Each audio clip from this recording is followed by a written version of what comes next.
This is an unbelievable respite to have the most powerful man in the free world, Donald Trump, offering to have a meeting one-on-one with Putin to discuss what to do about Ukraine. Zelensky's not been invited there, nor has the Europeans or UK government.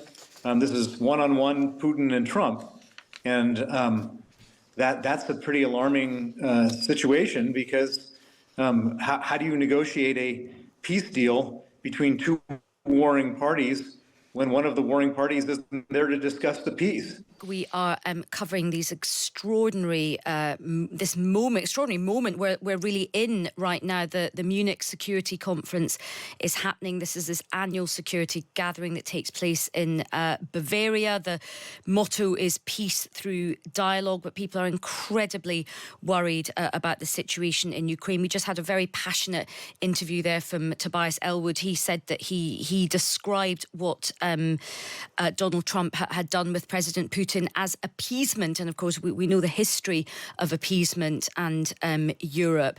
Prime Minister Keir Starmer has spoken with President Zelensky this morning. He took a different sort of line from the White House, saying that he thinks Britain has an irreversible commitment to Ukraine eventually joining NATO.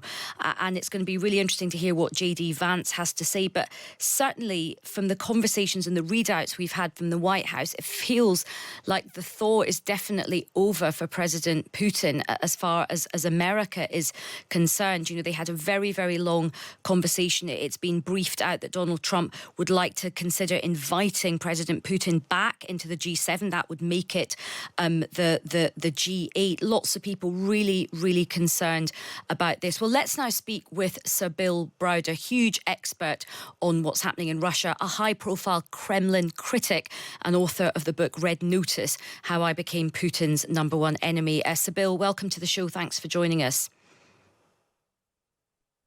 Oh, good to be here. Oh, thank you. Good, we can hear. Just your thoughts on where we are right now and what you have been processing since Thursday. Well, I have to say that I'm pretty surprised and shocked that, Putin is a war criminal. He is a totally isolated leader. He's been, involved in some of the worst atrocities in Europe in many decades.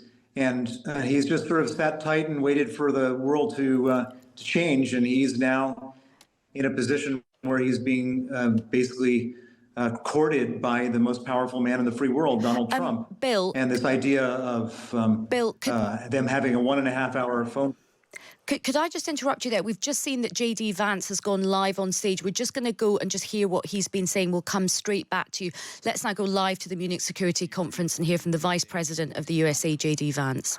Naturally, the government urged readers to report any fellow citizens suspected. JD Vance there making some comments at the security conference in Munich. Well, we've still got Sir Bill Browder on the line. Bill, but that's really the beginning bit of the speech. Not very much about security, a lot about sort of culture war issues.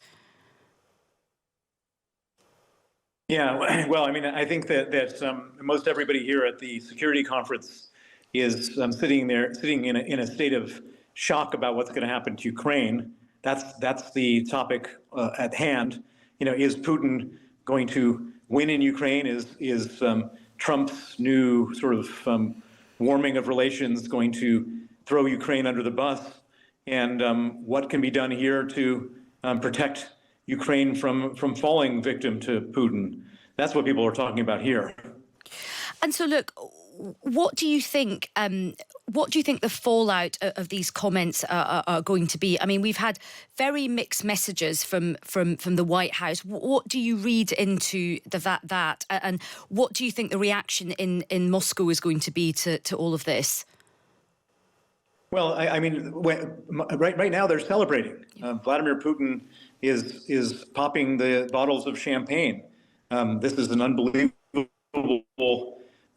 respite to have the most powerful man in the free world, Donald Trump, offering to have a meeting one-on-one with Putin to discuss what to do about Ukraine. Zelensky's not been invited there, nor has the Europeans or UK government. This is one-on-one Putin and Trump. And that's a pretty alarming situation, because how do you negotiate a peace deal between two warring parties when one of the warring parties isn't there to discuss the peace? And in terms of how what the mood is like where you are now, I mean, I was just looking back to the conference last year, and it was such a different atmosphere, because there had just been the death of Alexei Navalny. His widow Yulia spoke very movingly, and the sort of message from the conference this time last year was really sort of defiant opposition to Putin.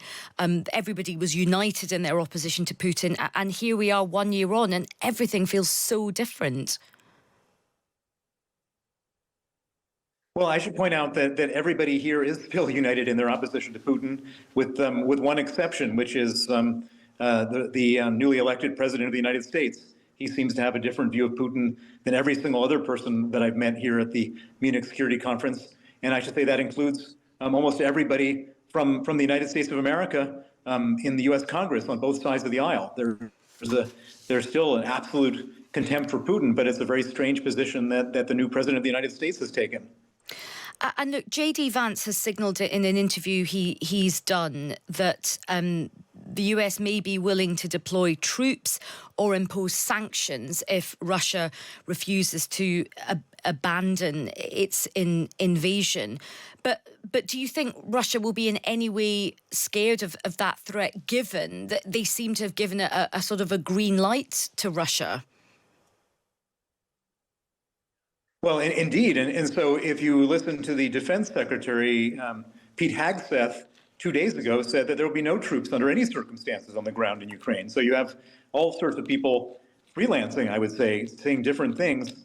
And so it's very hard for any of us to make sense of what the U.S. policy is, if there is a U.S. policy, and what to do about that, because it's just all over the place.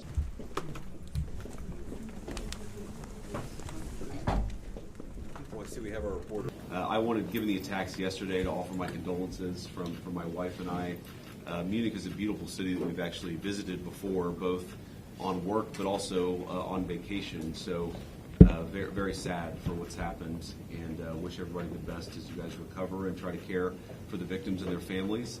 And we'll have, I think, a good conversation about how to move the relationship forward and cooperate on some areas of shared interest. As you all know, one of the things that the President and I really believe is that Europe is, of course, a very important ally for the United States.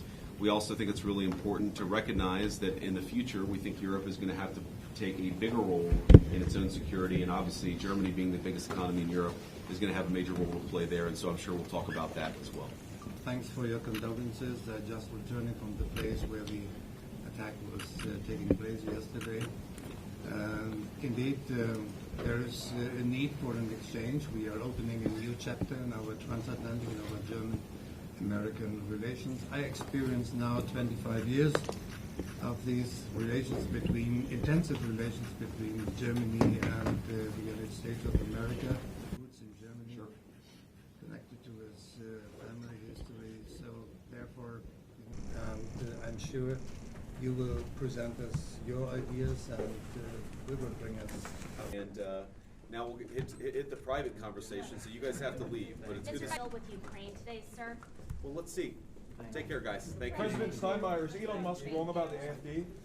Thank you, guys. Let's go. Thank you.